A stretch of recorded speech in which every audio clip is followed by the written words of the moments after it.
Hello and happy Tech Tip Tuesday. Today I'm going to walk you through some of the most common question types in new quizzes and how to make those. And so you can see here what I was talking about recently, the stimulus questions.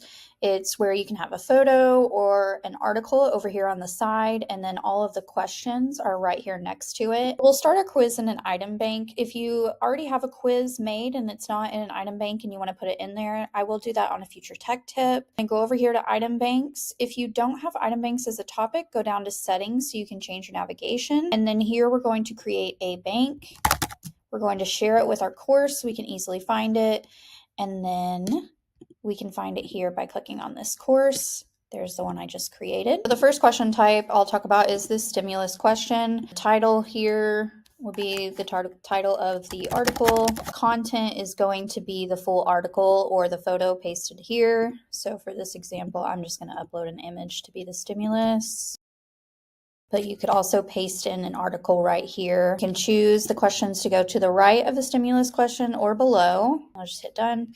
Next, we have multiple choice, just like your usual multiple choice question. Fill in the blank. I want to have backticks around the blanks. So you have the option of open entry. You can change it, and I would recommend changing it to be close enough. That way they accidentally spell it wrong, or they have a space, or they have something not capitalized. Here, if they do need to spell it correctly, but it doesn't necessarily matter if it's capitalized, you can click that. Another thing you can do is a drop down here. I have the answer, and then we could give some distractors, so they would pick from a drop down which one was the correct answer in that space. Or we also have a word bank, so you can add in different answers as a word bank and they pick from that word bank. Matching, they do have partial credit now, so they won't miss all of the matching because they get one wrong answer. I know that was really frustrating in the beginning, but they have fixed that. Just make sure that partial credit is clicked, and then they'll only miss the ones they miss and not all of them if they get one incorrect. Essay, I don't recommend. It will give the students a 0 on essay questions until you grade them. So let's say you have multiple choice worth 50 and you have essay worth 50. As soon as they finish the multiple choice and submit, they're going to have a 50% in the grade book, and it always freaks them out. So if you're going to do an essay, I'd recommend doing it separate as just a online submission. All right, multiple answer question where there are multiple answers correct, and you can do partial credit with penalty for the one that they missed. Ordering, again, I don't necessarily recommend because if they miss one, they do not have the partial credit option for you to click. So until they do, I would probably skip that one. Okay, so on the hotspot question, you can only have one hotspot per question. So if you had multiple things you wanted the students to click, they'd have to be multiple different questions. But